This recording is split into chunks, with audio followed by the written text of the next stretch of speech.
Hello everyone, कैसे हैं आप सब? ठीक ठाक हैं? Welcome back to my channel. शुरू करती हूँ आज की रूटीन। आज मैं उठी थी कोई 2 बजे। आजकल कुछ ऐसा हो रहा है, जब से घर में आए हैं, गेस्ट भी आए हुए हैं, हस्बैंड भी हैं और काफ़ी ज़्यादा काम बढ़ जाता है। इसलिए मैं बाकी घर की रूटीन तो नहीं दिखा सकती क्योंकि सब होते हैं। तो आहिस्ता आहिस्ता सब रूटीन पे आ ही जाएगा, सबकी सेटिंग हो ही जाएगी। तो फिर मैं आपके साथ फुल व्लॉग शेयर किया करूँगी जैसे पहले मैं करती थी।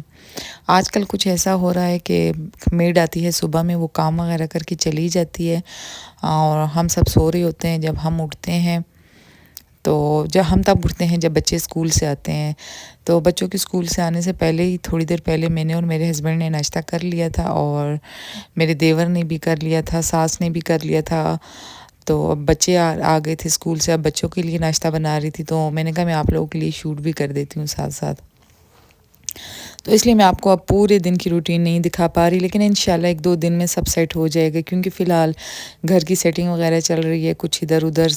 आपको पता है ना, जब कोई नया नया आता है तो रूटीन कुछ डिस्टर्ब हो जाती है। आहिस्ता आहिस्ता जब वो मैनेज हो जाते हैं तो सब कुछ रूटीन में आ जाता है। तो हूर हमेशा की तरह चीज़ ऑमलेट ही खाती है, उसके लिए मैं चीज़ ऑमलेट डाल के बीच में छोड़ देती हूँ, बाकी ये खुद ही आगे हैंडल कर लेती है क्योंकि ऐसे भी चीज़ ऑमलेट में हज़ार नुक्स निकालती है। तो बस इसके बाद मैं नाश्ता वगैरह बच्चों को दिया और थोड़ी देर रेस्ट किया। रेस्ट तो खैर सुबह उठे भी लेट थे, तो फिर क्या किया था, हाँ, फिर हम लोग इनको नाश्ता वगैरह दे के जुमे की नमाज़ पढ़ी, थोड़ी सा कुरान शरीफ पढ़ा, चीज़ें वगैरह सेट करने वाली थी वो सेट की, हल्की फुल्की डस्टिंग की। मेड करके भी जाए लेकिन फिर भी कुछ ना कुछ करना ही पड़ता है घर में।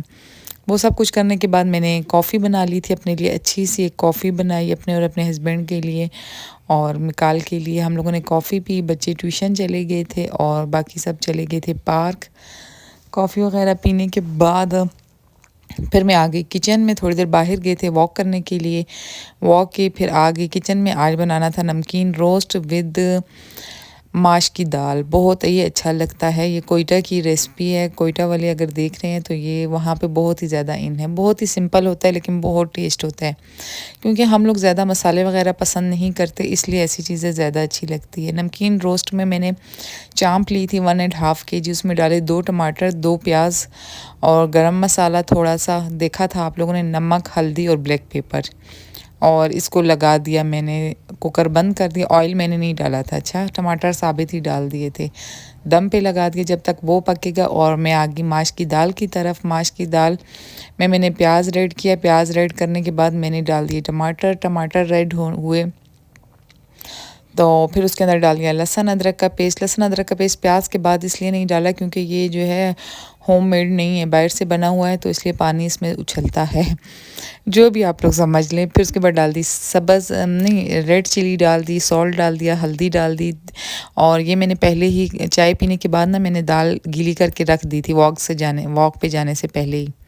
तो हम आए तो दाल अच्छी तरह भीगी हुई थी, उसको लगा दिया दम। कुकर बंद करने की बिल्कुल भी ज़रूरत नहीं थी, तो उसको दम पे लगा के फिर मैं आ गई इस तरफ। अच्छी तरह मैंने पहले उसकी भुनाई की, फिर उसको दम पे लगाया, हल्का सा पानी डाल के दाल के।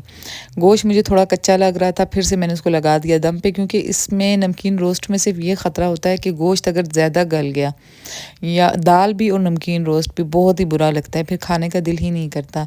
इसमें जो है ना, बस गलना नॉर्मल हद तक होना चाहिए, दाल और गोश्त दोनों दोनों चीज़ें अगर ज़्यादा गली तो बिल्कुल भी अच्छा है। इसके बाद धनिया फ्रिज में पड़ा था, काफ़ी दिनों से लाया हुआ था, ख़राब हो चुका था, जो था वो मैंने डाल दिया और बाकी सारा फेंक दिया। फिर इतनी जल्दी थी ना कि इन सब को इतनी भूख लगी हुई थी कि खाना खाना खाना, मैंने कहा चलो जी बस बन गया खाना। और ये करके, और इसके साथ हमने क्या मंगवाया था, इसके साथ हमने कुछ बाहर से भी ऑर्डर, हाँ, चावल हमने बाहर से मंगवाए थे, राइस। अभी जो गेस्ट आए हैं ना, तो 1-2 दिन ज़रा गेस्ट की तरह डील कर किया जाता है, उसके बाद तो जब घर के बंदे बन जाते हैं तो फिर कोई गेस्ट शेस्ट नहीं होता और इसलिए उनको आजकल वीआईपी नाश्ते और वीआईपी खाना मिल रहे हैं। तो बस इसके साथ बना लिया था फ्रूट चाट। फ्रूट चाट में मैंने क्या डाला था, वो मन्नत ने बनाया था। ये देखिए कितना अच्छा कलर है, बिल्कुल सिंपल। खोलने के बाद मैंने इसकी भुनाई की, नमक मिर्च हर एक चीज़ बिल्कुल एग्जैक्ट थी। और दाल भी बन गई थी। और मन्नत को मैंने कहा तुम ऐसा करो फ्रूट चाट बना लो, फ्रूट केले और सेब वगैरह उन्होंने काट के दे दिए थे। वीडियो देख रहे थे साथ में मेरी, और फ्रूट भी कट करके दे दिए थे। मन्नत ने डाला है कंडेंस मिल्क मन्नत ने इतना ज़्यादा डाल दिया था, फिर आधा हम लोगों ने ऐसे ही हाथों से खा लिया। फिर उसमें डाल दी फुल ऑल पर क्रीम, फिर डाल दिए सेब, बनाना। मीठा इसलिए कम बनाया था, इसके साथ आइसक्रीम भी थी मुख्तलिफ़ फ्लेवर की। तीन किस्म की आइसक्रीम भी साथ हम लेकर आए हुए थे, वो भी मैं आपको नेक्स्ट वीडियो में दिखाऊंगी, या जब खाना खाने लगेंगे तब दिखाऊंगी। तो वो भी था, और आइसक्रीम थी, और साथ में ये था मीठे में। इसमें डाल दिया केला, सेब और कॉकटेल फ्रूट, कॉकटेल का पूरा पैक डाल दिया, क्योंकि कॉकटेल सेहत के लिए बहुत अच्छा होता है, इसलिए बहुत ज़्यादा यूज़ किया था। शुगर में बिल्कुल भी अब यूज़ नहीं करती। कंडेंस मिल्क मीठे में बहुत ही अच्छा रहता है और सेहत के लिए भी बहुत अच्छा होता है। तो उसके बाद क्रीम डाल के सब कुछ मिक्स कर दिया, कॉकटेल, सेब, केले, क्रीम, और बस फिर मिक्स करने के बाद इसको अच्छी तरह साफ़ करके इसके ऊपर लगा देंगे रैप। लगाने के बाद ये चला जाएगा फ्रिज में, और ये हो गया खाना डन। किचन भी क्लीन हो गया। अब मैं भी जाके बैठूंगी, कुछ देखूंगी, और फिर उसके बाद खाएंगे डिनर। सैलड वगैरह उन्होंने बना ली थी, और चटनी भी उन्होंने बना ली थी। इसी के साथ चाहती हूँ आपसे इजाज़त, दुआओं में याद रखना बहुत ज़्यादा। अल्लाह हाफिज़।